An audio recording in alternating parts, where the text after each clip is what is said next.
প্রচণ্ড গরমেও কিন্তু মন ভরে তৃপ্তি করে পিঠা খাওয়া যাবে। আজকে আমি তৈরি করে ফেললাম, যখন খুশি তখন ইচ্ছা করলে যেন বানানো যায় এরকম একটি সহজ পিঠা। আশা রাখছি শুরু থেকে শেষ পর্যন্ত দেখলে আপনাদের অনেক ভালো লাগবে। আসসালামু আলাইকুম, আবারও সহজ রেসিপিতে সবাইকে স্বাগত। তো সম্পূর্ণ ভিডিও দেখার অনুরোধ রইল। শুরু করছি। তো প্রথমে একটি ফ্রাই প্যান চুলোয় বসাই দিয়েছি। সেখানে ফ্রাই প্যানটা গরম হয়ে আসলে আমি মেজারমেন্ট কাপ দিয়ে মেপে হাফ কাপ মুগ ডাল দিয়ে দিলাম। তো ডালটা আমি হালকা রোস্ট করে নেব, 2 মিনিট ভেজে নিচ্ছি মিডিয়াম টু লোতে চুলোর ফ্লেমটা রেখে। তো এই তো ভাজা হয়ে গেছে, নামিয়ে ফেললাম। এখন আমি এর মধ্যে দিয়ে দিচ্ছি 1/3 কাপ মসুরের ডাল। তো আপনারা কিন্তু চাইলে ডালটা বাদ দিতে পারেন, মানে মসুরের ডালটা। তো আমি এখন মসুর আর মুগ ডাল দুটো খুব ভালোভাবে ধুয়ে নিচ্ছি। যতক্ষণ পর্যন্ত না পরিষ্কার পানি বের হচ্ছে ঠিক ততক্ষণই ধুয়ে নিব। তো এই তো ডাল ধোয়া হয়ে গেছে, আবারও চুলে চলে আসলাম। তো ফ্রাই প্যানে ধুয়ে রাখা ডাল দিয়ে দিচ্ছি। তো ডাল দেওয়ার পর আমি এখানে দিয়ে দিচ্ছি আগে থেকে জাল করে রেখেছিলাম ঘন 1 লিটার দুধ। আর অবশ্যই কিন্তু দুধটা জাল করেই নেবেন। তো এই তো দেওয়ার পর এখানে কিছু শুকনো মশলা দিয়ে দিলাম, তেজপাতা, দারচিনি, এলাচ। তো এগুলো দেওয়ার পর সামান্য একটু লবণ দিয়ে নিচ্ছি, হাফ চামচের মতো। তো এখন আমি মিডিয়ামে রেখে চুলোর জাল 20 মিনিটের মতো এই ডালটাকে সিদ্ধ করে নিব। তো ঢাকনা দিয়ে ঢেকে দিলাম। তো এই ফাঁকে আমি এখন গুড়টা রেডি করে নিচ্ছি। তো এখানে আমি খেজুর গুড় নিয়েছি। এখন খেজুর গুড়টাকে খুব ভালোভাবে আমি কেটে নিচ্ছি, মানে ঝুরি করে কাটবো। তো এই তো কাটা হয়ে গেছে, যতটুকু লাগলো ঠিক ততটুকুই কেটে নিয়েছি, বাকিটা আমি ফ্রিজে রেখে দিচ্ছি। একটা বাটি নিয়ে নিচ্ছি, বাটির মধ্যে এখন গুড়টা উঠিয়ে নিচ্ছি। আচ্ছা, আমি এখানে গুড় দিয়ে করছি, আপনাকেও চাইলে কিন্তু চিনি দিয়েও করতে পারেন, কোনো সমস্যা নেই। তো এই তো দেখুন আমার কিন্তু ডাল সিদ্ধ হয়ে আসছে। হালকা একটু নেড়ে চেড়ে নিচ্ছি। তো ডালে যে মশলাগুলো দিয়েছিলাম ওগুলো উঠায় নিচ্ছি। অবশ্যই মশলাগুলো উঠাতে হবে। একটা ডাল ঘোঁটা নিয়ে নিলাম, খুব ভালোভাবে ডালটাকে ঘুটে নিচ্ছি। আপনারা চাইলে হ্যান্ড উইচ দিয়েও করতে পারেন কিংবা ব্লেন্ডারও পেস্ট করে নিতে পারেন। তো আমার ডাল খুব ভালোভাবে সিদ্ধ হয়েছে, এই কারণে আমি ডাল ঘোঁটা দিয়ে ঘুটে নিলাম। এখানে দিয়ে দিচ্ছি 1 চামচ ঘি। অবশ্যই ঘিটা দেওয়ার চেষ্টা করবেন, তাহলে টেস্ট এবং ফ্লেভার দুটোই অনেক বেশি ভালো আসে। তো ঘি দেওয়ার পর আবারও ভালোভাবে নেড়ে চেড়ে নিচ্ছি। এখন আমি এর মধ্যে দিয়ে দিচ্ছি 1.25 কাপ ময়দা। তো আমি ময়দা দিয়ে করছি, চাইলে আটাটা দিতে পারেন, কারণ হাতের কাছে কিন্তু সবসময় চালের গুঁড়োটা থাকে না। তো পিঠা খেতে ইচ্ছে করলে যে চালের গুঁড়ো দিয়ে খেতে হবে এমনটা কিন্তু না, যা থাকবে তাই দিয়ে করে খাওয়া যাবে। এখন আমি খুব ভালোভাবে ময়দার ডোটা নেড়ে চেড়ে এখন আবারও 1 চামচ ঘি দিয়ে রেস্টে রেখে দিচ্ছি 10 মিনিটের জন্য। একবারে আমি গামলায় বেড়ে তারপরে ফিরে আসছি। এই তো দেখুন আমি একটা গামলাতে নিয়েছি।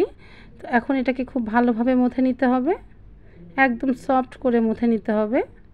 আর অবশ্যই কিন্তু হালকা যখন কুসুম থাকবে ওই মুহূর্তেই মথে নেবেন। তো এই তো খুব ভালোভাবে মথা হয়ে গেছে। বাড়তি কিন্তু কোনো আটা ময়দা দেওয়ার প্রয়োজন নেই। এখন আমি এখান থেকে অল্প অল্প করে লেচি নিয়ে খুব সুন্দরভাবে গোল করে নিচ্ছি, মানে মিষ্টি শেপ করে নিলাম। এখন আমি একটি ঝাঁঝরি চামচ নিয়ে নিচ্ছি, যে চামচগুলো সবার বাসাতেই কিন্তু কম বেশি আছে, ভাজা পোড়া করতে গেলে এই চামচগুলোর প্রয়োজন হয়। তো চামচের যে পিছনের অংশটা আছে ওখানে আমি পিঠার ডোটা দিয়ে দিচ্ছি, একটি ডিজাইন হয়ে আসবে।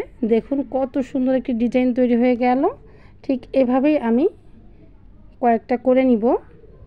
এখন এখানে দুটো পিঠার ডাইস নিয়ে নিলাম। আপনাকেও চাইলে কিন্তু শুধু ওই ঝাঁঝরি চামচ দিয়েও করতে পারেন। তো আমি এখন এই পিঠার ডাইসের মধ্যে বসাই, আবারও একটি ডো দিয়ে সুন্দরভাবে চাপ দিয়ে একটি ফুল করে নিচ্ছি। দেখুন মাশাআল্লাহ কত সুন্দর হয়েছে। এখন এভাবেই আমি সবগুলো পিঠা তৈরি করে নিচ্ছি। আমি আমার ইচ্ছে মতো নিলাম, আপনারা আপনাদের ইচ্ছা মতো ফুল করে নেবেন, কোনো সমস্যা নেই। এই তো অনেকগুলো হয়েছে, আর কত কিউট লাগছে দেখতে, দেখেই বুঝতে পারছেন। খুবই সুন্দর হয়েছে। আর এরকমও কিন্তু শুধু তেলে ভেজেও খাওয়া যাবে, কোনো সমস্যা নেই।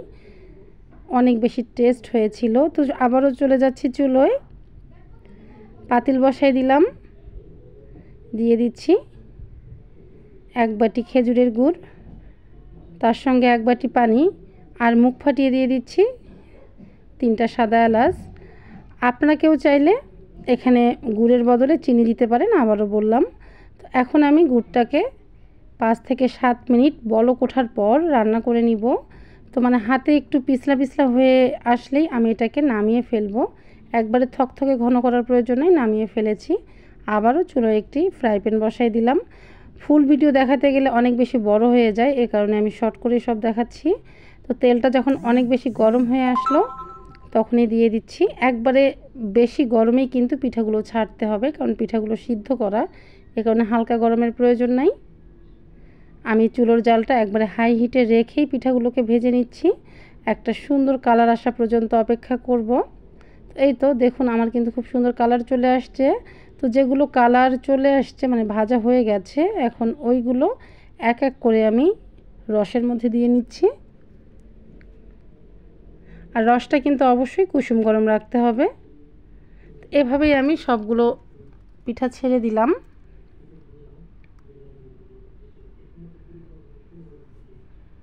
আমি আপনাদের সুবিধার্থে এগুলোকে দিয়েই উঠাই নিচ্ছি। আপনারা কিন্তু অবশ্যই পিঠাগুলোকে মিনিমাম আধা ঘন্টা ভিজায় রাখবেন, তাহলে রসটা আরও ভালোভাবে পিঠার মধ্যে প্রবেশ করবে।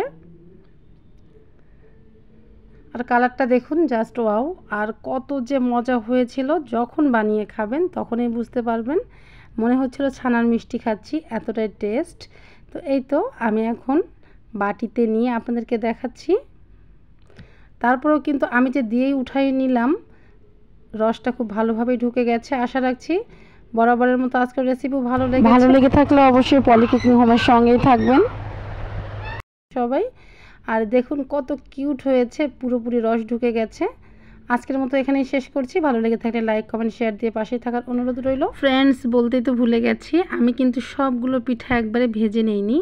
যে কটা আমার লাগবে ঠিক ওই কয়টা ভেজে তারপরে আমি রসে দিয়ে নিয়েছি, বাকিগুলো বক্সে করে ফ্রিজে রেখে দিয়েছি, ডিপ ফ্রিজে।